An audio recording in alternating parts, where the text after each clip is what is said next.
Gimpo International Airport smelled like recycled air and new beginnings, which is to say it smelled like every airport, but Naomi was choosing optimism. Her luggage was 2 bags, one full of clothes, one full of hard drives and cables, and a small MIDI keyboard she refused to check because she trusted it more than she trusted airlines.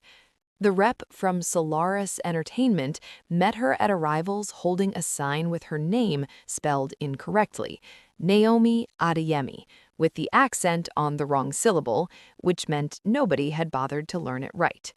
She corrected him gently. He nodded without registering it. The briefing happened in a glass-walled conference room on the 14th floor of a building that smelled of fresh carpet and corporate ambition.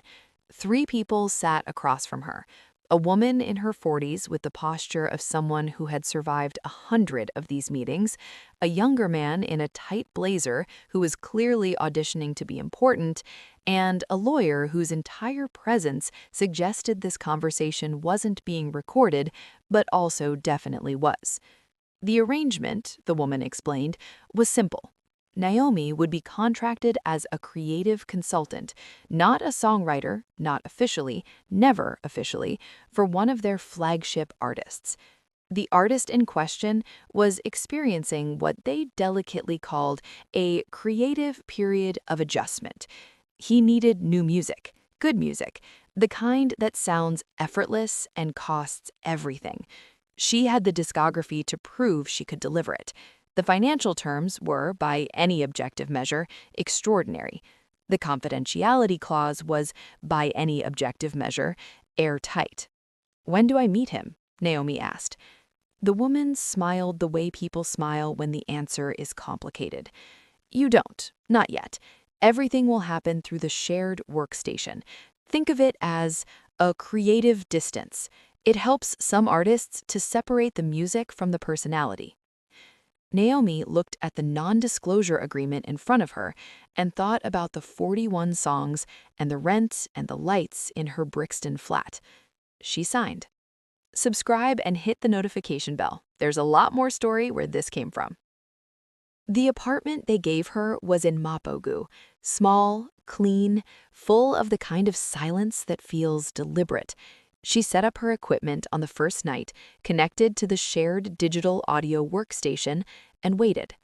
At 2:47 a.m. Seoul time, something appeared in the project folder, a voice memo, 17 seconds long, labeled only 23014 scratch.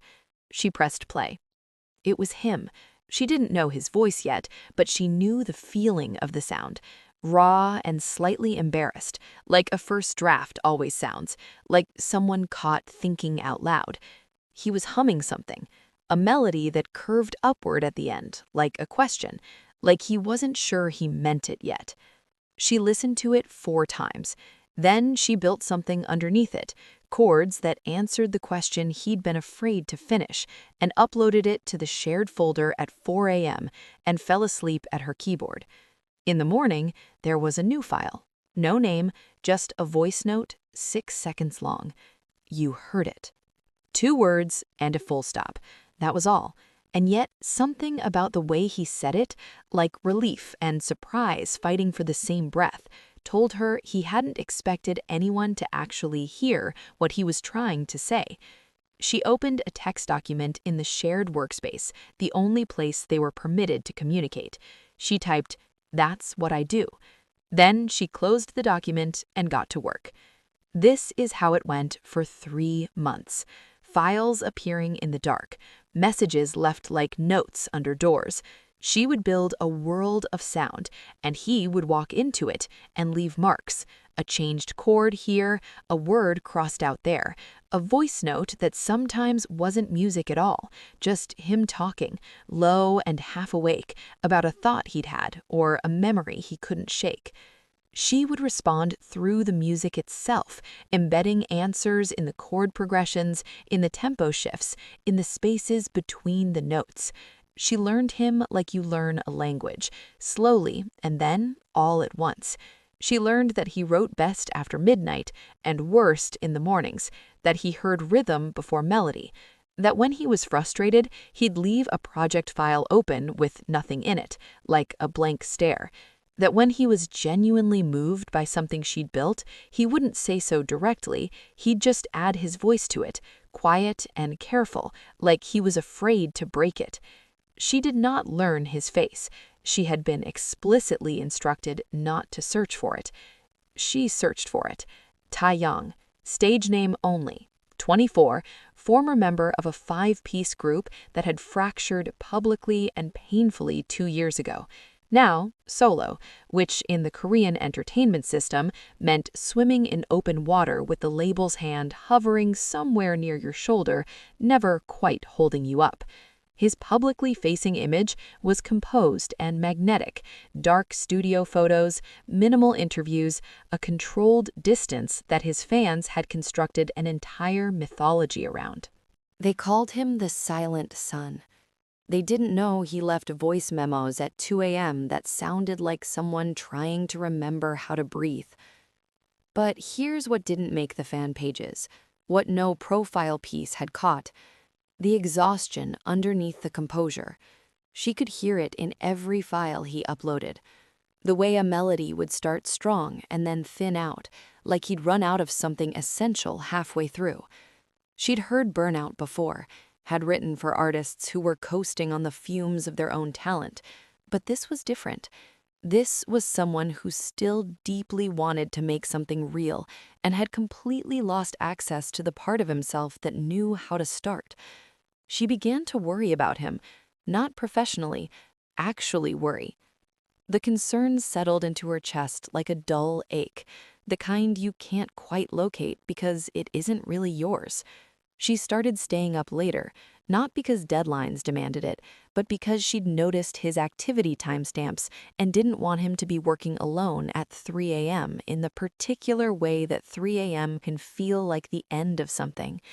She started leaving things in the project folder that weren't strictly necessary, ambient builds, sonic textures, half-sketched ideas that weren't songs yet, just sounds that said, "I'm still here." She didn't examine why she did this very carefully. Then one night, a voice note arrived at 3:41 a.m. that wasn't a melody or a lyric or a thought.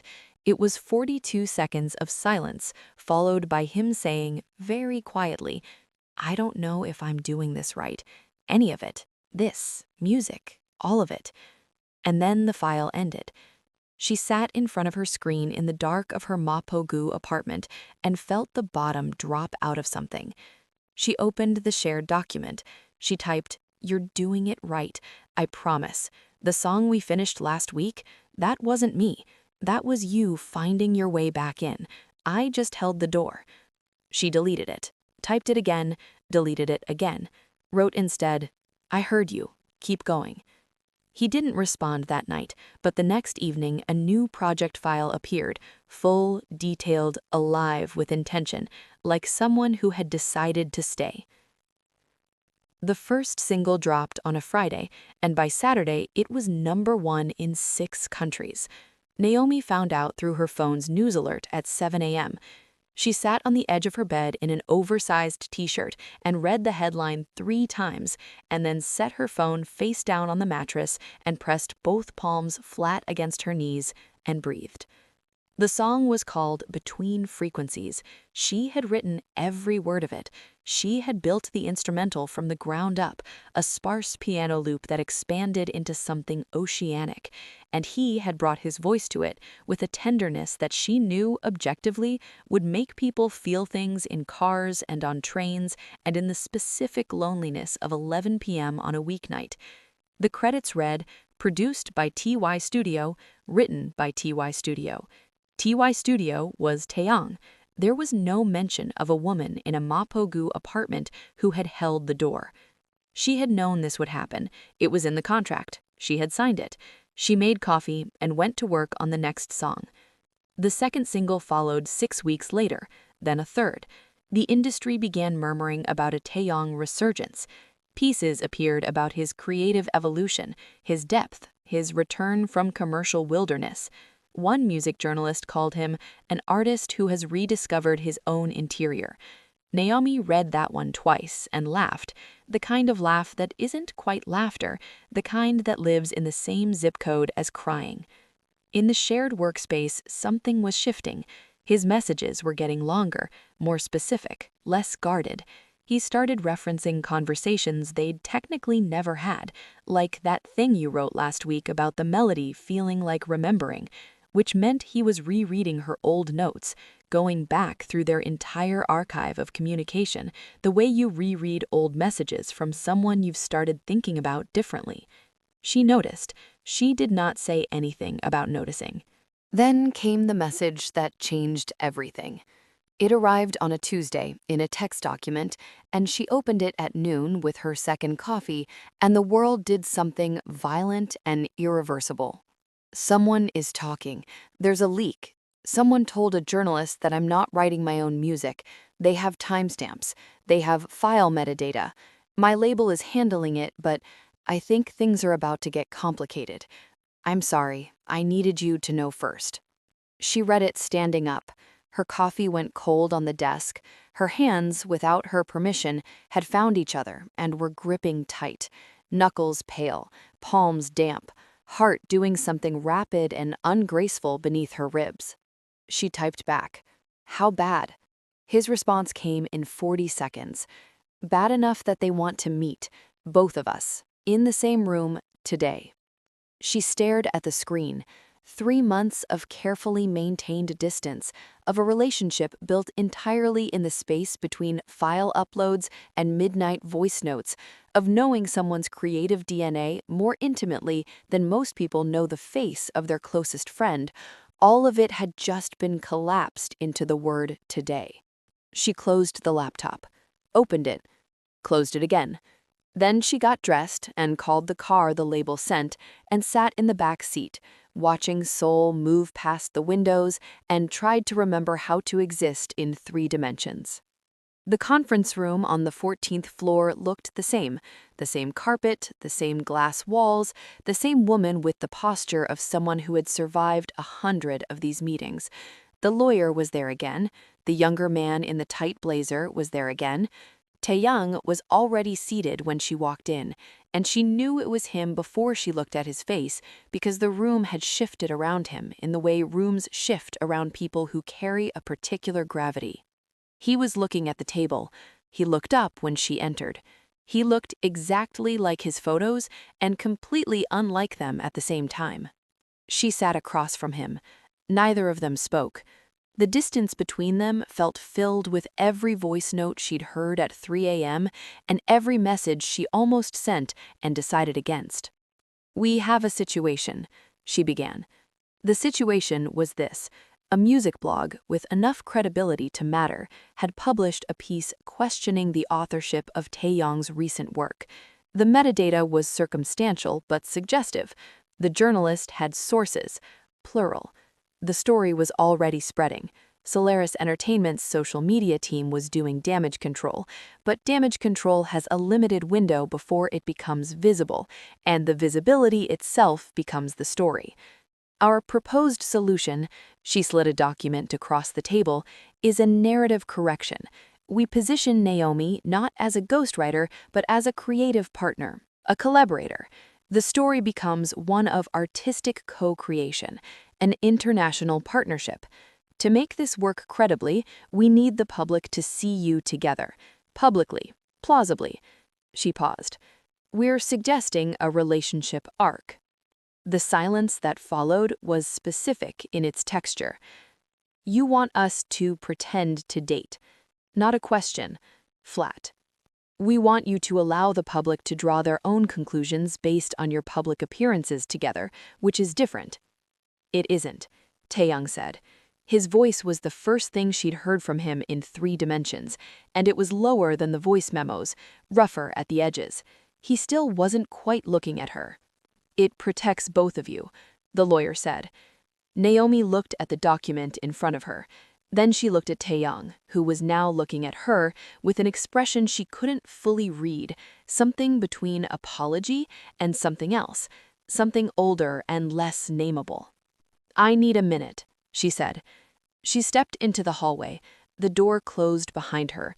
The fluorescent lights were harsh and humming, and she pressed her back against the wall and looked at the ceiling and felt the specific weight of being used, and also, uncomfortably, the specific pull of wanting to say yes for reasons that had nothing to do with the contract.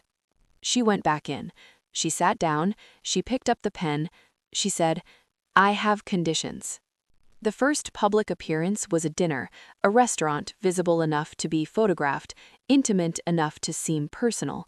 Naomi wore a dress she'd bought that afternoon, wine dark, because she'd had 2 hours to prepare for the most performed version of intimacy she'd ever been asked to deliver. He was already there when she arrived. He stood when she approached the table, old-world gesture, slightly stiff, like he'd been rehearsing it and the rehearsal hadn't quite landed. "Hi," she said. "Hi," he said back. They sat. The cameras outside, conveniently positioned, the labels doing, would catch them through the window, backlit by candlelight, leaning close. What the cameras wouldn't catch was the way neither of them could quite look at each other directly, the years of shared darkness between them, making this fluorescent, peopled, visible space feel somehow more intimate and more impossible than any 3 a.m. voice note had ever. "This is strange," he said into his water glass. "Profoundly," she agreed. "I know your work better than I know your face. I know your voice better than I know your face." He looked at her then. Actually looked. Something unclenched very slightly in his jaw. "Your conditions," he said, "the ones you made them agree to. What were they?" She'd made 3 demands: that any future releases acknowledge her as co-writer, that the press narrative not reduce her to a romantic subplot, and that she be permitted to walk away from the arrangement at any time without penalty. The label had agreed to the first with reservations, the second with practiced vagueness, and the third without hesitation, which she was now realizing should have troubled her more than it did at the time. "Nothing you don't deserve to know," she said, and changed the subject. The tension between them over the following weeks was a specific kind, not hostile, nothing as clean as hostility. It was the tension of 2 people who had already been intimate in a way that didn't have a commonly understood name, suddenly having to perform a different kind of intimacy for an audience. They were photographed at a gallery opening, at a late-night studio session that the label arranged for press access, at a cafe near Hongdae on a Sunday that was somehow perfect lighting, as though the sun had also signed an NDA. She was starting to understand that she was in trouble emotionally. She could feel it in the way her pulse behaved when he texted, real texts now, not shared document messages, and in the way she'd started keeping the voice memos from the early months on her phone, listened to them sometimes in the apartment in Mapogu, which was a thing she absolutely did not examine carefully. And then she found the other document. She was in the shared workstation pulling references for a new track when she clicked into a subfolder she hadn't noticed before, mislabeled, nested inside an archive folder, the kind of thing you'd only find if you were looking. Inside was an internal memo, a strategy document from Solaris Entertainment, dated 3 weeks before her plane landed in Seoul, before the email with the misspelled subject line, before any of it. She read it slowly. Then she read it again.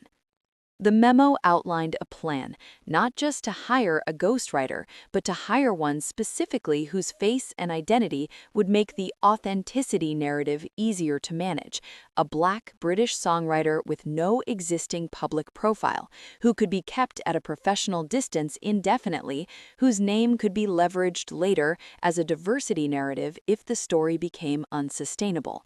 There was a line near the bottom that sat in her chest like something swallowed wrong. Subject unlikely to pursue credit aggressively given contract terms and career leverage differential. They had not discovered her by accident. They had found her because she was talented and because they had calculated with corporate precision that she was safe, manageable, easy to contain. And the leak, the supposed leak that had forced her into the open, there was a reference to a controlled narrative release scheduled for the same week the piece had published. There was no leak. Or rather, the leak was also them. The whole thing, the fake relationship, the public appearances, the careful repositioning of the story, it had been planned. She had not been accidentally exposed. She had been deliberately surfaced at the exact moment and in the exact way that was most useful to them, like a card held back and played when the hand needed saving. She sat in the dark of her apartment and didn't move for a long time. The dread wasn't loud. It never is. It was quiet and total, the kind that rearranges things in you permanently, that makes the room you're sitting in look different from how it looked before you knew. She picked up her phone. She called Tae-young. He answered on the second ring, which meant he'd been awake. "Did you know?" she asked, without preamble. A pause, the specific texture of a pause that is not confusion. "Naomi, did you know?" Not a question this time. Her voice was very steady. She had learned over 26 years in a music industry that would rather her invisible how to be very steady. "I didn't know about the memo," he said. "I didn't know it was planned, but," another pause, "I knew something about the leak felt convenient. I noticed the timing, and I said nothing because it worked out in a way that made things better, and I—" He stopped. Started again. "I told myself it wasn't my business to question it." "My career was in that memo," she said. "My face. They calculated that I wouldn't fight back." "I know. Don't. I'm not asking you to forgive the label. I'm asking you to—" "What? What are you asking me?" The silence on the line was long enough that she could hear his breathing. She knew his breathing from 42 seconds of a voice note in the dark, and something about that knowledge right now felt unbearable and necessary at the same time.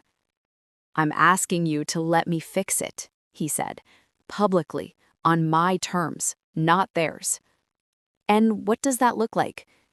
"It looks like I do the interview tomorrow, and I tell the truth, the whole truth, what you built, what I contributed, what this was, and I walk whatever that means for my contract."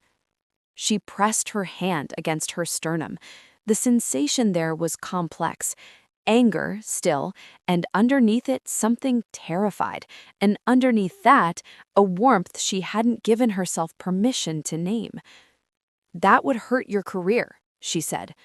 "Maybe. Or maybe there are people who want to know the truth more than they want the story." "You don't know that."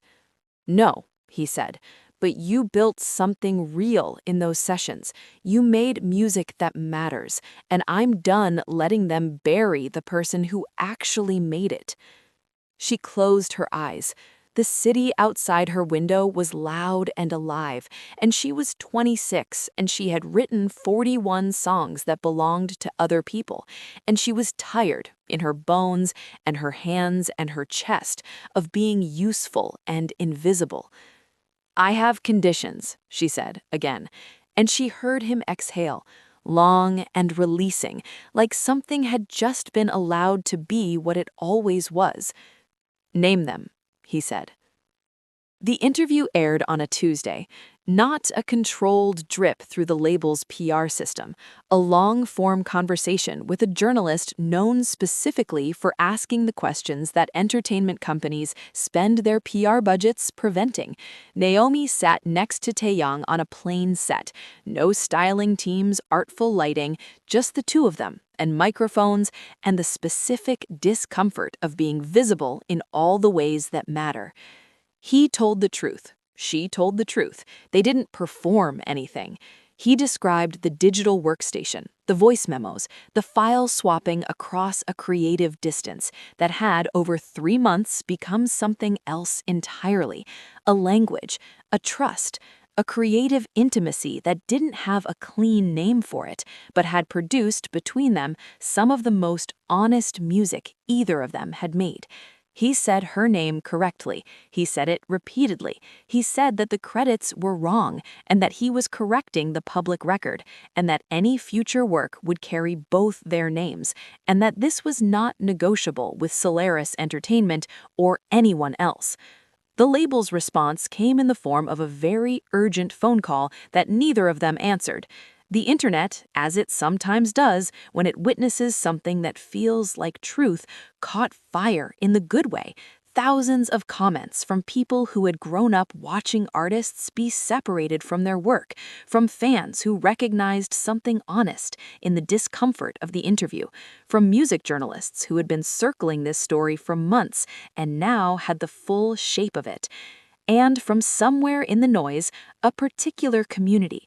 Other ghostwriters, invisible names behind visible music, people who had signed their creative lives away in carefully worded contracts, began to speak, not loudly, not all at once, but steadily, in the way that things speak when a door finally opens. Naomi sat in her Mapo-gu apartment and watched the numbers move on her screen, and felt something she had not expected to feel. Not triumph, which was what she'd aimed for, but something more complicated and more durable. A recognition, not from the internet, not from the journalists, but from herself. The sense of being finally, fully legible in the world. Her phone lit up, a message in the shared workstation, out of habit, maybe, or ceremony, or because some things only belong in the place where they started. How does it feel? She thought about it, typed back, like breathing correctly for the first time in a long time. Is that too much? His response came in 4 seconds. No, nothing you've said to me has ever been too much. She set the phone down. Outside, Seoul was doing its relentless, alive thing, neon and foot traffic and the specific energy of a city that never really quiets. She opened a new project file in the workstation, left it empty and waiting. The blank of it, for the first time in a long time, felt like possibility instead of loss. They released the album 4 months later.